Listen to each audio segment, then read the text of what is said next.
Iya, pagi Mbak. Ada yang bisa saya bantu? Ya, saya mau konsultasi nih Bu. Kenapa kok bulan ini tuh menstruasi saya nggak lancar, terus Ya. juga sakit di bagian perut bawah. Oh ya, sebelumnya Mbak sudah pernah menghitung pakai metode kalender belum?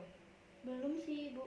Oh ya, saya jelaskan sedikit ya Mbak tentang metode kalender, yaitu pantangan berkala atau cara metode kontrasepsi kesederhanaan yang dilakukan oleh pasangan suami istri dengan melakukan senggama atau hubungan seksual pada masa subur atau ovulasi ya Mbak.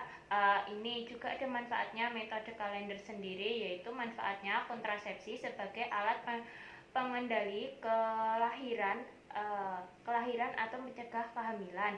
Terus manfaat kontrasepsi dalam digunakan oleh para pasangan untuk mengharapkan bayi dengan melakukan hubungan seksual saat masa subur atau ovulasi untuk meningkatkan kesempatan bisa hamil. Nah, ini keuntungannya menghitung pakai metode kalender sendiri, yaitu pantang berkala lebih sederhana, dapat digunakan oleh siapapun wanita yang sehat, tidak membutuhkan alat atau pemeriksaan khusus dalam penerapannya, tidak mengganggu pada saat berhubungan seksual. Kontrasepsi dengan menggunakan metode kalender dapat menghindari risiko kesehatan yang berhubung dengan kontrasepsi, tidak memerlukan biaya, tidak memerlukan tempat pelayanan kontrasepsi. Di sini apakah Mbak sudah paham? Sudah Bu. Jadi untuk menghitung masa menstruasi menggunakan kalender itu penting ya? Iya Mbak, penting dan sederhana banget, kita tidak memerlukan biaya.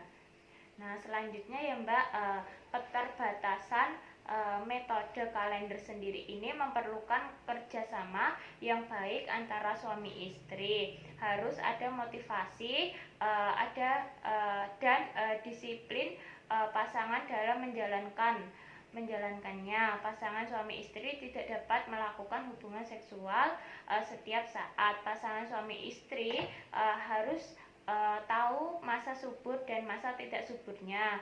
Terus harus mengamati siklus menstruasi minimal 6 kali siklus. Siklus menstruasi ini yang tidak teratur menjadi penghambat. Lebih efektif bila dikombinasikan dengan metode kontrasepsi lainnya. Terus di sini juga ada efektivitas metode kalender sendiri. Akan lebih efektif bila dilakukan dengan baik dan benar. Metode ini juga akan lebih efektif bila digunakan bersama dengan metode kontrasepsi lainnya. Terus angka kegagalan pengguna metode kalender adalah 14 per 100 wanita per tahunnya. Nah, ini ada faktor yang dapat menyebabkan metode kalender menjadi tidak efektif, yaitu penentuan masa tidak subur didasarkan pada kemampuan hidup sel sperma dalam saluran reproduksi. Terus ada anggapan bahwa perdarahan yang datang bersama dengan ovulasi diinterpretasikan sebagai menstruasi. Nah, hal ini menyebabkan perhitungan masa tidak subur sebelum dan setelah ovulasi menjadi tidak tetap.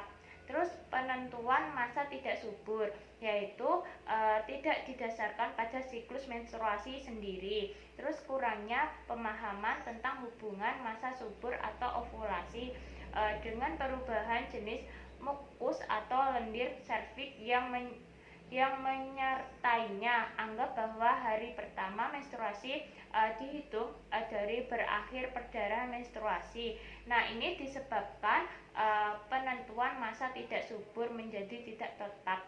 Nah, ini cara menghitung masa suburnya, yaitu bila haid teratur 28 hari, yaitu hari pertama dalam siklus haid dihitung sebagai hari ke-1, dan masa subur adalah hari ke-12 hingga hari ke-16 dalam siklus haid. Nah, bila haid tidak teratur ya Mbak, jumlah hari perpendekan dari 6 kali siklus haid dikurangi 18.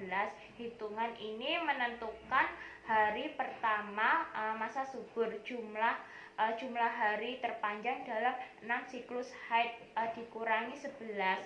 Nah, hitungan ini menentukan hari terakhir masa subur. Nah, rumusnya yaitu hari pertama masa subur sama dengan jumlah hari terpendek sampai 18 hari terakhir masa subur, yaitu adalah jumlah hari terpanjang yaitu 11 hari. Di sini saya sudah selesai untuk konseling. Apakah Mbak sudah paham? Ya, paham Bu. Terima kasih. Oh ya, terima kasih ya Mbak.